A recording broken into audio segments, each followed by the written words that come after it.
Bismillahirrahmanirrahim. Assalamualaikum warahmatullahi wabarakatuh. Nabi Sulaiman bin Dawud alaihi wassalam adalah salah satu nabi yang diutus kepada Bani Israel, yang menjadi pemimpin bagi mereka setelah wafatnya ayah beliau. Sedangkan umur beliau kala itu belum lebih dari 13 tahun.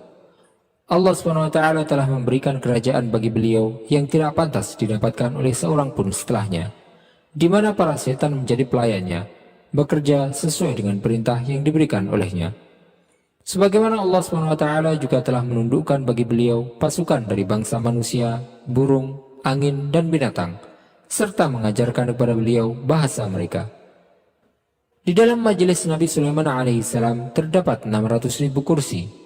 300.000 kursi di sebelah kanannya adalah untuk para pembesar dari kalangan manusia, sedangkan 300.000 kursi di sebelah kirinya adalah untuk para pemuka dari kalangan jin. Para ifrit yang mampu untuk memindahkan batu-batu besar dari jarak yang jauh dan dalam waktu yang singkat pun tunduk kepada beliau dan taat terhadap semua perintahnya. Mereka takut karena Allah SWT akan menurunkan azab bagi mereka di dunia jika mereka tidak patuh terhadap Nabi Sulaiman alaihissalam. Di antara nikmat yang diberikan oleh Allah SWT kepada Nabi Sulaiman alaihissalam adalah bahwa Allah SWT telah menundukkan bagi beliau bangsa jin dan para setan jahat yang akan melakukan apapun yang beliau perintahkan, untuk menyelam ke dasar samudera, untuk mengeluarkan batu-batu berharga dan permata, serta melakukan pekerjaan-pekerjaan berat yang tidak mampu dikerjakan oleh manusia, seperti membangun bangunan-bangunan besar dan istana-istana yang menjulang tinggi, piring-piring yang besarnya seperti kolam, dan periuk-periuk yang kokoh tetap berada di atas tungku. Allah SWT berfirman, وَمِنَ الْجِنِّ مَنْ يَعْمَلُ بَيْنَ يَدَيْهِ بِإِذْنِ رَبِّهِ وَمَنْ يَزِغْ مِنْهُمْ عَنْ أَمْرِنَا نُذِقْهُ مِنْ عَذَابِ السَّعِيرِ. Dan sebagian dari jin ada yang bekerja di hadapannya di bawah kekuasaannya dengan izin Tuhannya. Dan siapa yang menyimpang di antara mereka dari perintah kami, kami rasakan kepadanya azab neraka yang apinya menyala-nyala. Yang berarti bahwasanya Allah SWT telah memberikan anugerah kepada Nabi Sulaiman alaihissalam berupa para pekerja dari bangsa jin yang akan bekerja sesuai dengan apapun yang beliau perintahkan, tidak keluar sedikit pun dari perintah beliau, dan yang berani menentang perintah beliau akan diberikan hukuman sebagai peringatan bagi yang lain agar tidak mengikuti jejaknya. Allah SWT juga menjelaskan dalam Al-Quran apa yang dilakukan oleh para jin untuk Nabi Sulaiman alaihissalam. Allah Ta'ala berfirman, يَعْمَلُونَ لَهُ مَا يَشَاءُ مِنْ مَحَارِيبَ وَتَمَاثِيلَ وَجِفَانٍ كَالْجَوَابِ وَقُدُورِ الرَّاسِيَاتِ يَعْمَلُوا آلَ دَاوُودَ شُكْرًا وَقَلِيلٌ مِنْ عِبَادِيَ الشَّكُورِ. Para jin itu bekerja untuk Sulaiman sesuai dengan apa yang dikehendakinya, di antaranya membuat gedung-gedung yang tinggi, patung-patung, piring-piring yang besarnya seperti kolam, dan periuk-periuk yang tetap berada di atas tungku. Bekerjalah wahai keluarga Daud untuk bersyukur kepada Allah, dan sedikit sekali dari hamba-hambaku yang bersyukur.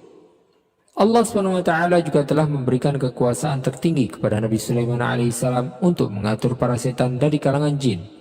Beliau memiliki kekuasaan untuk memerintahkan kepada mereka agar melakukan pekerjaan apapun dari tugas-tugas berat yang ada, serta membelenggu siapapun dari mereka agar tidak mengganggu dan menyakiti manusia. Allah SWT berfirman, وَالشَّيَاطِينَ كُلَّ بَنَّاءٍ وَغَوَّاصٍ وَآخَرِينَ مُقَرَّنِينَ فِي الْأَصْفَادِ.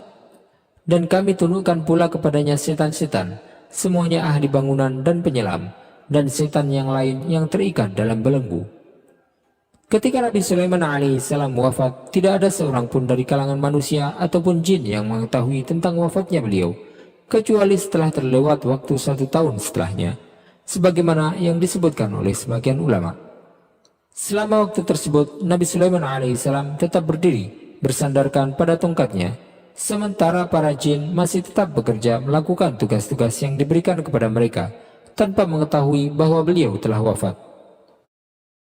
Bagaimanakah Nabi Sulaiman alaihissalam wafat, dan kenapa Allah SWT menyembunyikan tentang wafatnya Nabi Sulaiman alaihissalam?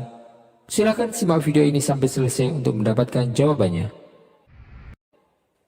Sebelum datangnya ajal Nabi Sulaiman alaihissalam, beliau senantiasa berada di Baitul Maqdis untuk beribadah dan sholat malam seperti biasanya. Beliau melakukan hal tersebut selama 1 tahun atau 2 tahun setiap masa. Ketika ajal beliau datang, beliau sedang mengerjakan salat, dalam keadaan berdiri, bersandar di atas tongkat beliau.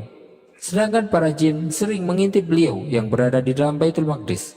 Mereka melihat Nabi Sulaiman alaihissalam dalam keadaan berdiri, maka mereka pun menyangka bahwa beliau masih hidup. Mereka tidak mengetahui tentang wafatnya beliau, kecuali setelah rayap menggerogoti tongkat beliau, sehingga beliau pun terjatuh.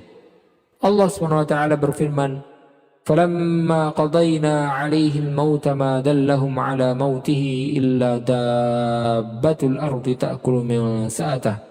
فلما خر تبينت الجن أن لو كانوا يعلمون الغيب ما لبثوا في العذاب المهين." Maka ketika kami telah menetapkan kematian atas Sulaiman, tidak ada yang menunjukkan kepada mereka kematiannya itu kecuali rayap yang memakan tongkatnya. Maka ketika dia telah tersungkur, taulah jin itu bahwa sekiranya mereka mengetahui yang gaib, tentu mereka tidak tetap dalam siksa yang menghinakan. Allah SWT menyebutkan bagaimana Nabi Sulaiman alaihissalam meninggal, kenapa dan bagaimana Allah SWT menyembunyikan tentang kematian beliau dari para jin yang tunduk di bawah perintahnya yang mengerjakan pekerjaan-pekerjaan yang berat. Karena para jin menyampaikan kepada manusia bahwa mereka mengetahui hal-hal yang gaib, maka Allah SWT ingin menampakkan kedustaan mereka. Nabi Sulaiman alaihissalam pun dicabut nyawanya dalam keadaan beliau sedang bersandar di atas tongkat beliau. Beliau tetap berdiri setelah meninggalnya selama 1 tahun penuh. Ketika rayap-rayap mulai memakan tongkat beliau, terjatuhlah Nabi Sulaiman alaihissalam. Dan akhirnya mereka pun tahu bahwa Nabi Sulaiman alaihissalam telah wafat jauh-jauh hari sebelumnya. Para jin dan manusia pun akhirnya menyadari bahwasanya jin tidak mengetahui hal-hal yang gaib, sebagaimana yang mereka sangka dan juga mereka sampaikan kepada manusia. Imam Al-Qurtubi menyebutkan dalam tafsirnya bahwasanya yang pertama kali membangun Baitul Maqdis adalah Nabi Daud alaihissalam. Tetapi beliau wafat sebelum menyelesaikan pembangunannya. Maka beliau pun berwasiat kepada Nabi Sulaiman alaihissalam untuk menyelesaikan pembangunan Baitul Maqdis. Maka Nabi Sulaiman alaihissalam memerintahkan kepada para jin untuk menyempurnakan bangunan tersebut, dan mereka pun patuh terhadap permintaan beliau. Ketika ajal Nabi Sulaiman alaihissalam telah dekat, beliau meminta kepada Allah SWT agar menyembunyikan tentang kematiannya selama 1 tahun penuh, sehingga para jin dapat menyelesaikan pembangunan Baitul Maqdis. Disebutkan pula bahwa Nabi Sulaiman alaihissalam berdoa kepada Allah SWT agar menyembunyikan tentang kematiannya dari para jin, sehingga manusia yakin bahwa para jin sebenarnya tidak mengetahui hal-hal yang gaib. Seandainya mereka mengetahui tentang hal yang gaib, niscaya mereka tidak akan tetap berada dalam pekerjaan tersebut selama 1 tahun penuh. Disebutkan pula bahwa Nabi Sulaiman alaihissalam bertanya kepada malaikat maut tentang tanda datangnya ajal beliau. Maka dia pun menjawab bahwa tanda datangnya kematian beliau adalah jika telah tumbuh sebuah tumbuhan di tempat sujud beliau yang disebut dengan kharnub. Al-Qurtubi juga meriwayatkan dari Ibnu Abbas radhiyallahu anhu bahwasanya Nabi Sulaiman alaihissalam jika berdiri mengerjakan salat dan beliau melihat pohon yang tumbuh di depannya, beliau akan bertanya kepada pohon tersebut, "Apa namamu?" Jika pohon tersebut adalah untuk tumbuh-tumbuhan, maka pohon tersebut akan ditanam.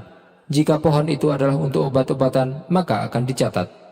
Suatu ketika, saat beliau sedang salat, beliau melihat ada pohon yang tumbuh di depannya. Maka beliau pun bertanya, "Apa namamu?" Dia menjawab, "Kharnub." Nabi Sulaiman bertanya lagi, "Untuk apakah engkau tumbuh?" Dia menjawab, "Untuk robohnya bangunan ini." Maka Nabi Sulaiman alaihissalam berdoa kepada Allah SWT agar menyembunyikan tentang wafatnya beliau dari para jin, sehingga manusia pun tahu bahwa jin tidak mengetahui hal-hal yang gaib. Nabi Sulaiman alaihissalam pun kemudian memahatnya menjadi sebuah tongkat dan menggunakannya untuk bersandar selama 1 tahun, dan para jin pun tidak mengetahui hal tersebut sampai beliau akhirnya terjatuh. Wallahu ta'ala alam, wa sallallahu wasallam wa baraka ala sayyidina Muhammadin wa ala alihi wa sahbihi ajma'in. Jika Anda menyukai video ini, silahkan klik tombol like dan juga subscribe channel ini sebagai bentuk dukungan kepada kami untuk dapat menyajikan video-video bermanfaat lainnya kepada Anda. Dan jangan lupa untuk bagikan kepada orang lain agar video ini dapat memberikan manfaat lebih luas bagi kaum muslimin.